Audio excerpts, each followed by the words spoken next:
Bienvenidos una vez más a El Comentario, un programa realizado por Agustín Sancho Cubero.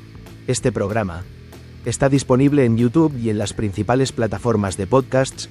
No te olvides de suscribirte, es gratis. A continuación empezamos el programa. En el pequeño pueblo de Petilla de Aragón, un 1 de mayo de 1852, vino al mundo un niño que llevaría por nombre Santiago. Su padre, Justo Ramón Casasus, era un hombre de carácter férreo, un médico rural forjado a sí mismo a base de esfuerzo y una voluntad inquebrantable. La madre, Antonia Cajal, aportaba el contrapunto de dulzura en aquel hogar humilde. El pequeño Santiago creció con el viento del Moncayo silbando en sus oídos, un viento que parecía susurrarle historias de rebeldía y descubrimientos.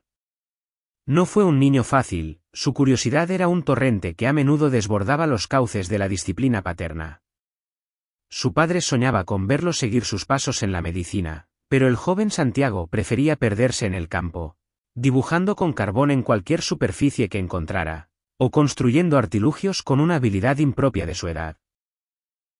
La escuela fue para él una jaula, un lugar donde su mente inquieta se sentía prisionera de la memorización y la rutina.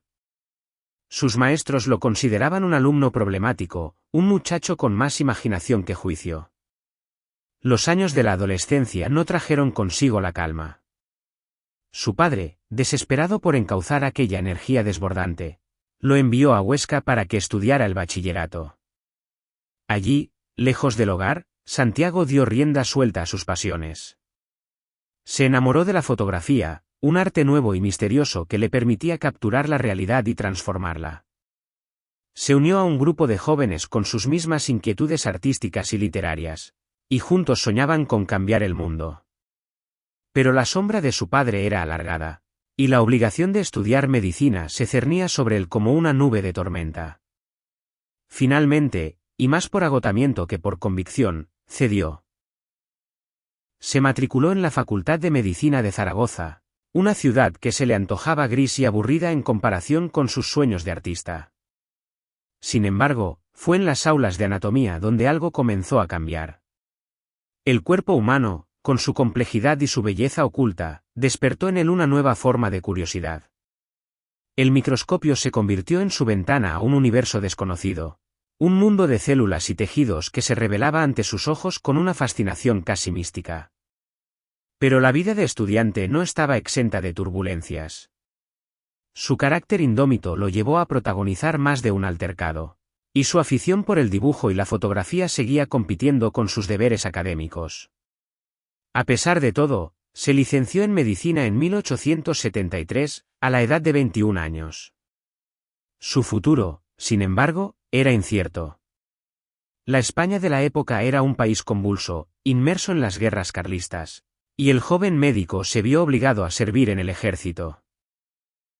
Su destino fue Cuba, una isla hermosa y febril que lo marcaría para siempre. Allí, en medio de la manigua, conoció de cerca la enfermedad y la muerte. Contrajo el paludismo, una dolencia que lo dejó al borde del abismo y que lo acompañaría, con sus fiebres intermitentes, durante el resto de su vida. La experiencia cubana fue brutal, pero también forjó en él una resistencia y una determinación que serían fundamentales en su futura carrera científica. Regresó a España debilitado, con el cuerpo enfermo pero con el espíritu intacto. Decidió entonces que su camino no estaba en el ejercicio de la medicina clínica, sino en la investigación, en desentrañar los secretos que se escondían en el interior del cuerpo humano. Se doctoró en Madrid en 1877, con una tesis sobre la patogenia de la inflamación. Comenzó entonces un periplo por diferentes universidades españolas. En Valencia, donde obtuvo la cátedra de anatomía descriptiva, conoció a Silveria Fañanás García, una mujer discreta y de carácter apacible que se convertiría en su esposa y en el pilar fundamental de su vida. Con ella formó una familia numerosa, 7 hijos que llenaron su hogar de alegría y preocupaciones. Silveria fue su compañera inseparable, la que le proporcionaba la paz y la estabilidad que su mente inquieta necesitaba para poder sumergirse en el trabajo. En Valencia, en un modesto laboratorio que él mismo costeó, comenzó a gestarse la revolución que cambiaría para siempre la comprensión del sistema nervioso. Fue en Barcelona, a donde se trasladó en 1887 para ocupar la cátedra de histología, donde su genio estalló con toda su fuerza. Allí, utilizando una técnica de tinción desarrollada por el italiano Camillo Golgi, comenzó a explorar la intrincada red de células que componen el cerebro. La teoría dominante en la época, defendida por el propio Golgi, era la teoría reticular, que postulaba que las células nerviosas formaban una red continua, una maraña inextricable a través de la cual fluía el impulso nervioso.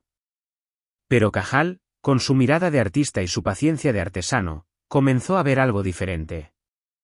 En sus preparaciones microscópicas, las neuronas se revelaban como entidades individuales, como árboles solitarios en un bosque inmenso, cuyas ramas se acercaban unas a otras pero sin llegar a tocarse. Esta idea, la de que las neuronas eran células independientes que se comunicaban entre sí a través de pequeños espacios, fue el germen de la doctrina de la neurona. Fue una intuición genial, una ruptura radical con el pensamiento establecido. Cajal dedicó años de trabajo incansable a demostrar su teoría. Dibujaba lo que veía en el microscopio con una precisión y una belleza asombrosas. Sus dibujos no eran meras ilustraciones, eran obras de arte que revelaban la estructura oculta del pensamiento. Con ellos, y con una prosa clara y contundente, comenzó a difundir sus descubrimientos en revistas científicas de toda Europa. Al principio, sus ideas fueron recibidas con escepticismo. ¿Cómo podía un joven médico de un país periférico como España atreverse a contradecir a las grandes figuras de la ciencia europea? Pero la evidencia era abrumadora. Sus preparaciones eran de una calidad excepcional, y sus argumentos, de una lógica aplastante. Poco a poco, la comunidad científica internacional comenzó a rendirse a la evidencia. En 1889, presentó sus hallazgos en un congreso en Berlín, y su intervención fue un éxito rotundo. Los grandes nombres de la histología europea reconocieron la importancia de su trabajo y lo aclamaron como uno de los suyos.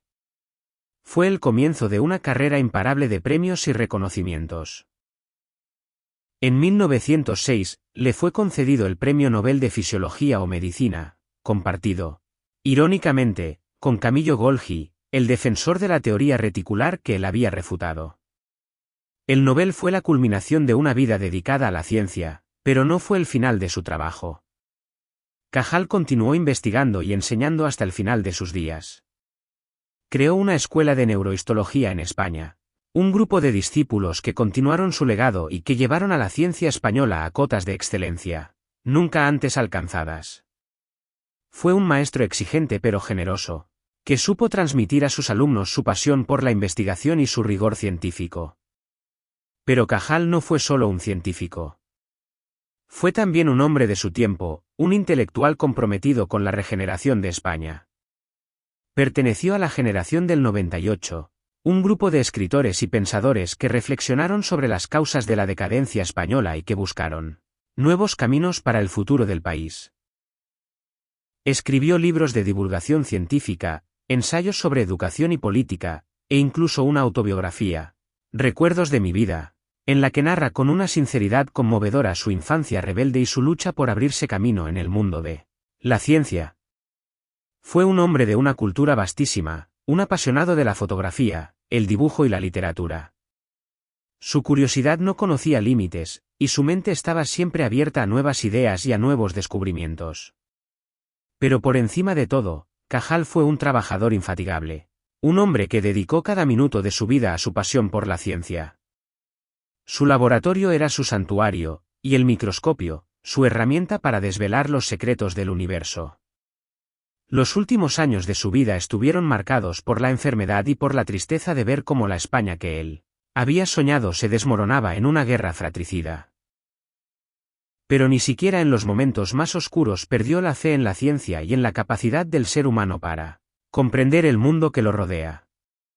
Murió en Madrid el 17 de octubre de 1934, a la edad de 82 años. Dejó tras de sí un legado inmenso, una obra científica que sentó las bases de la neurociencia moderna y que nos permitió empezar a comprender el órgano más complejo y misterioso del universo, el cerebro humano. Su vida fue una epopeya, la historia de un niño rebelde de un pequeño pueblo de Aragón que, armado con un microscopio y una voluntad de hierro, se convirtió en uno de los científicos más grandes de todos los tiempos. Una historia que nos enseña que la curiosidad, la perseverancia y la pasión por el conocimiento son las fuerzas que mueven el mundo. El recuerdo de Santiago Ramón y Cajal es el de un hombre que miró donde nadie había mirado antes y que vio lo que nadie había sido capaz de ver. Un hombre que nos enseñó que en lo más pequeño, en la delicada arquitectura de una célula, se esconde la clave para comprender lo más grande, el misterio de la conciencia y del pensamiento. Su figura se agiganta con el paso del tiempo, y su obra sigue siendo una fuente de inspiración para científicos de todo el mundo. La historia de su vida es un canto a la libertad de pensamiento, a la rebeldía contra los dogmas establecidos y a la búsqueda incansable de la verdad. Un relato que nos recuerda que los sueños, por muy imposibles que parezcan, pueden hacerse realidad si se persiguen con la suficiente tenacidad y con el corazón encendido por la llama de la pasión. Y así, en el panteón de los grandes hombres de la ciencia, el nombre de Santiago Ramón y Cajal brilla con una luz propia, la luz de un genio que iluminó los rincones más oscuros del alma humana. Su viaje, que comenzó en un humilde pueblo de Navarra, lo llevó a las cumbres más altas del conocimiento, y su legado perdurará mientras haya hombres y mujeres que se atrevan a mirar a través de un microscopio y a soñar con desvelar los secretos del universo. Un universo que, gracias a él, hoy conocemos un poco mejor. Un universo que, en el fondo, no es más que el reflejo de la infinita complejidad y belleza que se esconde en el interior de nuestro propio cerebro. Y esa fue, en definitiva, la gran lección que nos dejó el sabio de Petilla de Aragón, el artista que se convirtió en científico, el rebelde que cambió el mundo. Hasta aquí esta edición del programa del comentario, un programa realizado por Agustín Sancho Cubero. Este programa está disponible en YouTube y en las principales plataformas de podcasts. Hasta la próxima edición del programa. Muchas gracias. Dirección y realización Agustín Sancho Cubero.